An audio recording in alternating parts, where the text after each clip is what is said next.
नमस्कार मित्रों। कक्षा 6 सामाजिक विज्ञान भूगोल के प्रथम पाठ के साथ उपस्थित हूँ। हमें उम्मीद है इस बार भी आपका भरपूर सहयोग मिलेगा। यह कक्षा 6 के लिए मैं पहली बार बना रहा हूँ, तो उम्मीद है आपको ज़रूर पसंद आएगा। और हमारा एक छोटा सा चैनल है, ये मानस अचल के ही नाम से, इसको ज़रूर सब्सक्राइब करें और हमारी इस वीडियो को लाइक करें, और हो सके तो और भी आगे हमारी वीडियो को लाइक करें। तो ज़रूर हमारे चैनल को सब्सक्राइब कीजिए। तो शुरू करते हैं हम लोग पहला पाठ, जिसका नाम है सौरमंडल में पृथ्वी। छात्रों, आकाश में देखना, इसलिए रात के समय में आसमान में देखना बहुत अच्छा लगता है। और यदि आसमान में देखें तो क्या दिखाई पड़ता है? गुड, ज़रूर हम लोग देखेंगे कि आसमान में तारे चमकते हुए दिखाई पड़ते हैं, और बहुत सारी चीज़ें हैं जो हमें आसमान में चमकती हुई सी दिखाई पड़ती है। तो ज़रूरी नहीं वो सारे के सारे तारे ही हैं, बहुत सारी चीज़ें होती हैं जो आसमान में चमकते रहते हैं। सूर्य, चंद्रमा, वो सभी वस्तुएं जो रात के समय आसमान में चमकती है, उसे खगोलीय पिंड या आकाशीय पिंड के नाम से जानते हैं। ये क्या होते हैं? रात के समय आसमान में चमकते हैं, और इसमें से कुछ बड़े आकार वाले के पिंड होते हैं जो गर्म होते हैं, और ये गैसों से बने हुए हैं। इनके पास अपनी प्रकाश और ऊष्मा होती है, इसे तारा कहते हैं। अब कहते हैं सूर्य भी एक तारा है। ये थोड़ा सा कंफ्यूजिंग बात है, लेकिन ये सच्चाई है। सूर्य भी एक तारा है, लेकिन वो हमारा सबसे नज़दीकी तारा है। लेकिन आप कहेंगे कि तारे तो बहुत छोटे छोटे से होते हैं और सूर्य तो बहुत बड़ा है। बात सही है, लेकिन सूर्य हमारा सबसे नज़दीकी तारा होने के कारण वह आकार में बड़ा दिखाई पड़ता है। तो इस कारण से ये तारा हो गया। कुछ और भी पिंड होते हैं जो आकाश में होते हैं। कुछ पिंडों के पास अपनी प्रकाश और ऊष्मा नहीं होती है। कुछ तारों के पास अपनी प्रकाश और ऊष्मा नहीं होती है। ये कौन से पिंड हैं?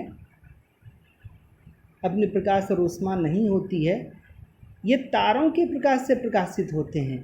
ऐसे पिंडों को ग्रह कहते हैं, जिसको प्लेनेट, इंग्लिश में क्या कहते हैं? प्लेनेट के नाम से जानते हैं। और पृथ्वी भी, जिस पर हम लोग रहते हैं, ये भी क्या है? एक ग्रह है। और आगे क्वेश्चन में आएगा ये तारों और ग्रह में क्या अंतर है? तो दोनों में अंतर ये है कि तारों के पास अपना प्रकाश होता है, लेकिन ग्रह सूर्य के प्रकाश से प्रकाशित होते हैं। तो तारों के पास अपनी प्रकाश ऊष्मा होती है, ग्रह के पास अपनी प्रकाश ऊष्मा नहीं होती। तारे किसी की परिक्रमा नहीं करते हैं और ग्रह तारों की परिक्रमा करते हैं। तो ये अंतर है। फिर उसके बाद हम लोग जब आसमान में देखते हैं तो क्या दिखाई पड़ता है? कुछ अलग अलग आकृतियों को हम लोग देख सकते हैं। देखिए यहाँ पर 3 ये आकृति, 3 तारे। फिर देखिए, फिर एक और देखेंगे, यहाँ पर 7 तारों का देखिए समूह दिखाई पड़ता है। 1 2 3 4 5 6 7। कुछ लोग इसको सप्तभैया तारा भी कहते हैं। ये तारे को भाई की संज्ञा दी गई है, और इसी से ये जो 2 तारे दिखाई पड़ते हैं, इसी से सामने में, इसी से यदि हम आगे बढ़ते हैं तो सामने में एक स्टार दिखाई पड़ता है। ये स्टार, ये क्या है? ये ध्रुव तारा है, नॉर्थ स्टार है हमारा, और ये हमेशा उत्तर दिशा का पता चलता है। और पुराने समय में जब लोग पानी में जाते थे, पानी में मतलब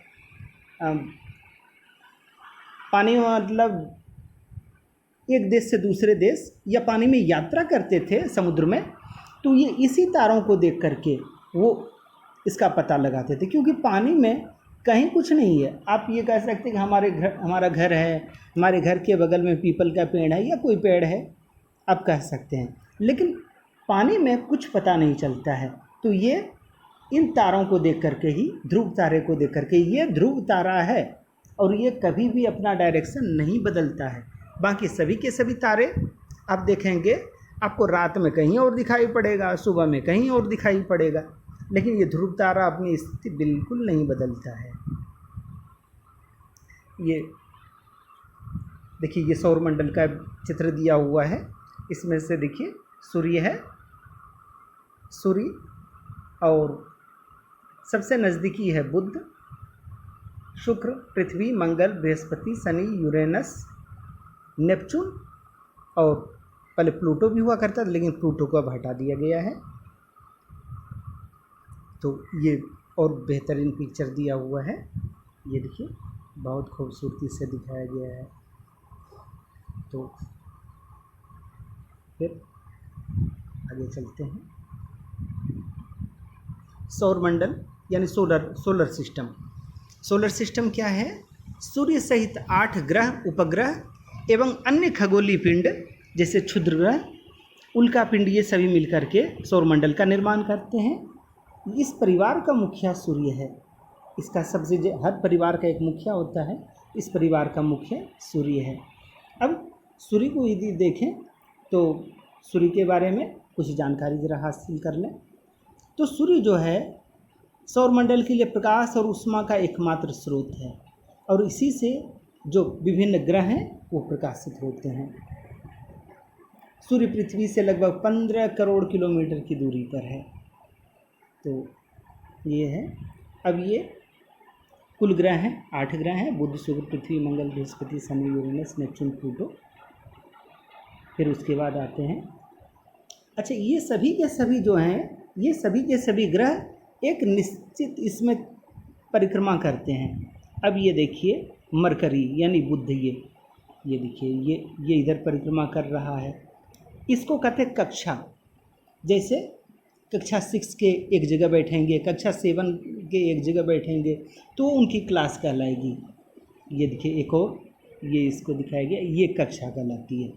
जिस निश्चित पथ में प्लेनेट क्या करते हैं, राउंड लगाते हैं, उसको कक्षा के नाम से जानते हैं। तो सभी की अपनी अपनी कक्षा है। ये इधर ये कक्षा है, इधर इसकी अपनी कक्षा है, और कोई भी अपनी कक्षा छोड़ करके दूसरी कक्षा में नहीं जाता है। तो ग्रह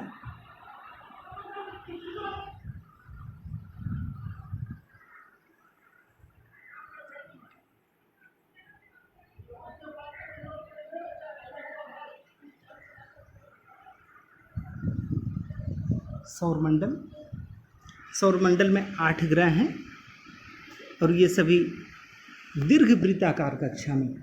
एक तो सर्किल होता है, ये सिंपल सा सर्किल, और एक सर्किल होता है, इसको दीर्घ वृत्ताकार कहते हैं। ये दीर्घ वृत्ताकार कक्षा, और सभी के घूर्णन गति और परिक्रमण गति अलग अलग है। इसको इस फिगर में भी दिखाया हुआ है। ये इसमें ये देखिए परिक्रमा करने में किसको कितना समय लगता है, सभी का दिया हुआ है। बुध को परिक्रमा करने में 58 दिन लगते हैं, शुक्र को 108 दिन लगता है,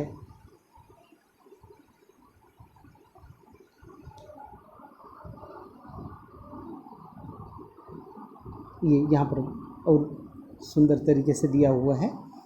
सूर्य के चारों ओर एक परिक्रमा करने में 88 दिन लगते हैं, और अपने अक्ष पर परिक्रमा करने में 59 डेज। शुक्र को भी दिया हुआ है। पृथ्वी की बात करें तो एक चक्कर लगाने में, सूर्य का एक चक्कर लगाने में 365 दिन, और अपने अक्ष पर घूमने में 1 दिन यानी 24 घंटे का समय लगता है। इसके पास चंद्रमा है। सभी ग्रहों के पास, कुछ ग्रहों के पास उनके अपने ये सैटेलाइट्स होते हैं। तो पृथ्वी का भी अपना एक सैटेलाइट है। तो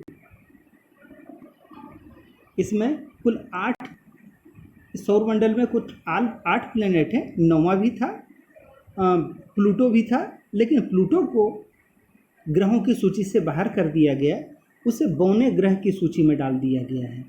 इसको बौना ग्रह कहते हैं।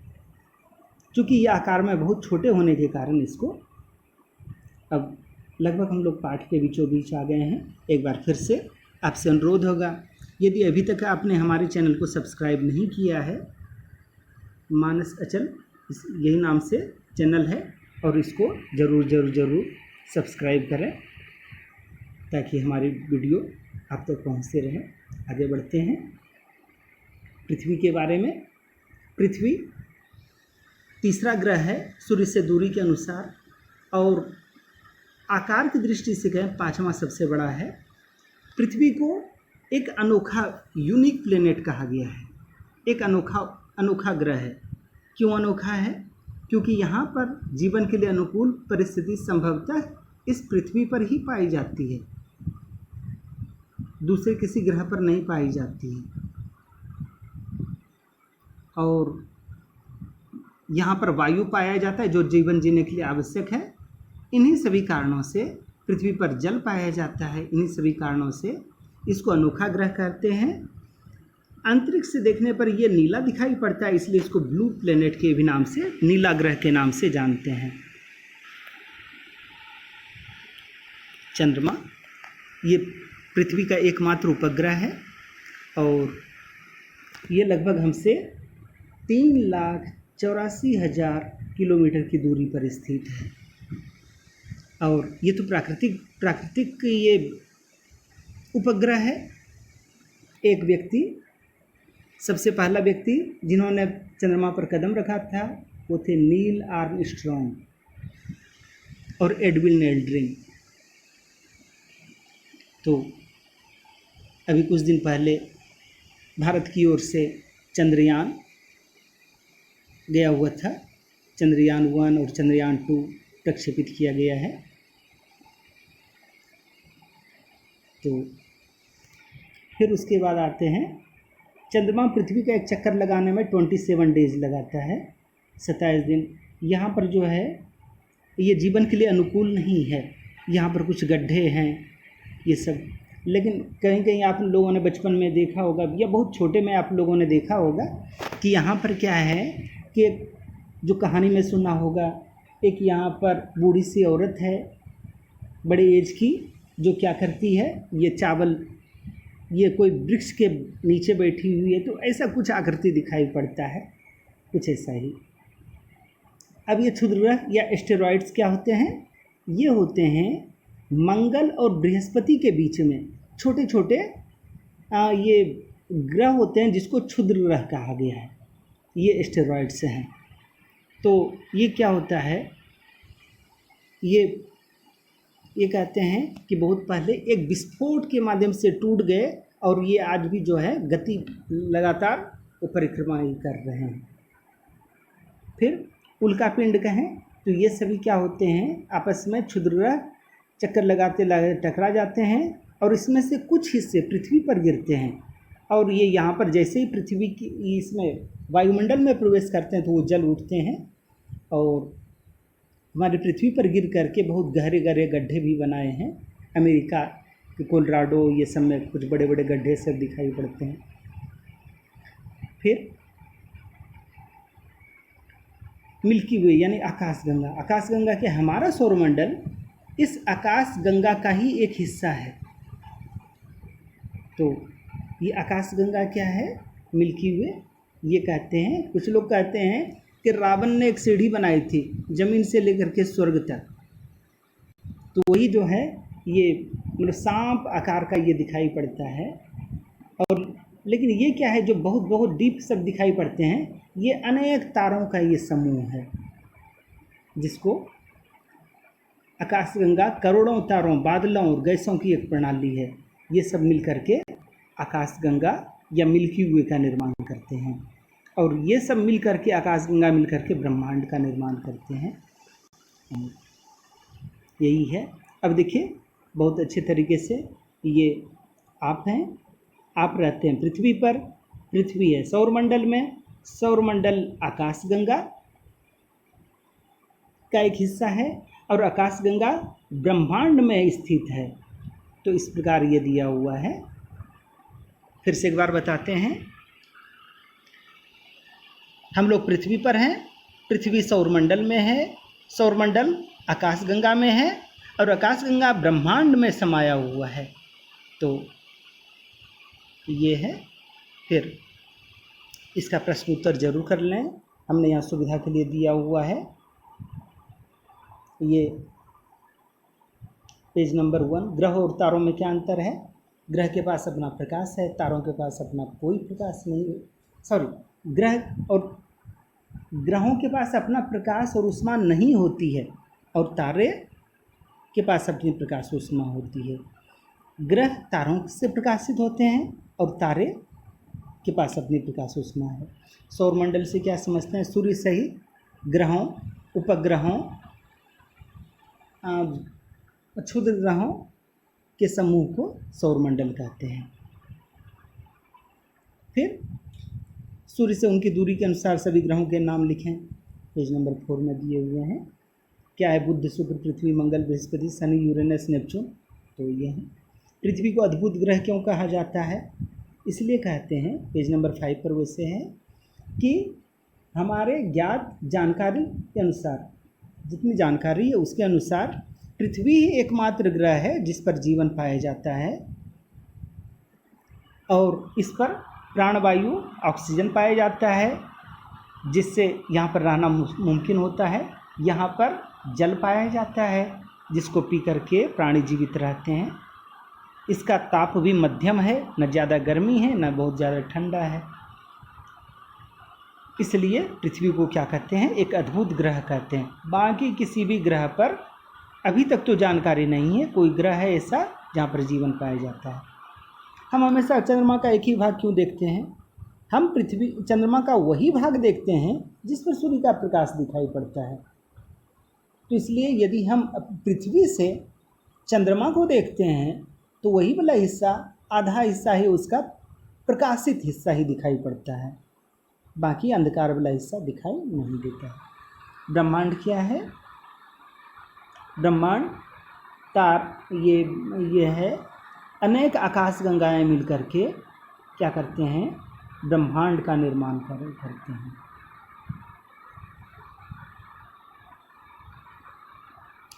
और एक और तरीके से कहें तो ब्रह्मांड क्या है, ब्रह्मांड वह खाली जगह है जहाँ पर क्या है कि बहुत सारी आकाशगंगाएं, अनेक सौरमंडल, अनेक ग्रह, उपग्रह, धूल, गैस, तारे आदि पाए जाते हैं, उसे ब्रह्मांड कहते हैं। किस ग्रह को पृथ्वी का जुड़वां ग्रह कहते हैं, तो सूर्य है। सूर्य से तीसरा नज़दीकी ग्रह है पृथ्वी।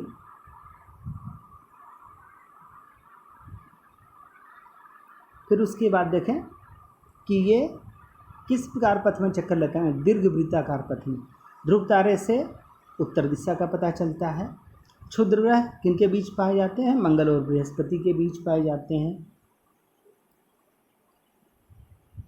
तारों का एक समूह, ये देखिए, तारों का एक समूह जो विभिन्न प्रतिरूपों का निर्माण करता है उसे नक्षत्र मंडल कहते हैं। तारों की एक बड़ी प्रणाली आकाशगंगा कहा जाता है। मंगल पृथ्वी के सबसे करीब है। पृथ्वी सूर्य से तीसरा सबसे नज़दीकी ग्रह है। ग्रहों के पास अपने ऊष्मा और प्रकाश नहीं होती है। और आप लोग अपनी कॉपी में सौरमंडल का खूबसूरत सा चित्र बनाएंगे। और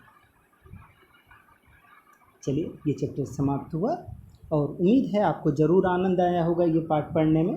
और एक बार फिर से वही रिक्वेस्ट होगा कि हमारे चैनल को सब्सक्राइब करें और हमारी प्रत्येक वीडियो को ज़रूर लाइक करें। बहुत बहुत धन्यवाद आपके इस सहयोग के लिए, हम आपके आभारी हैं। बहुत बहुत धन्यवाद।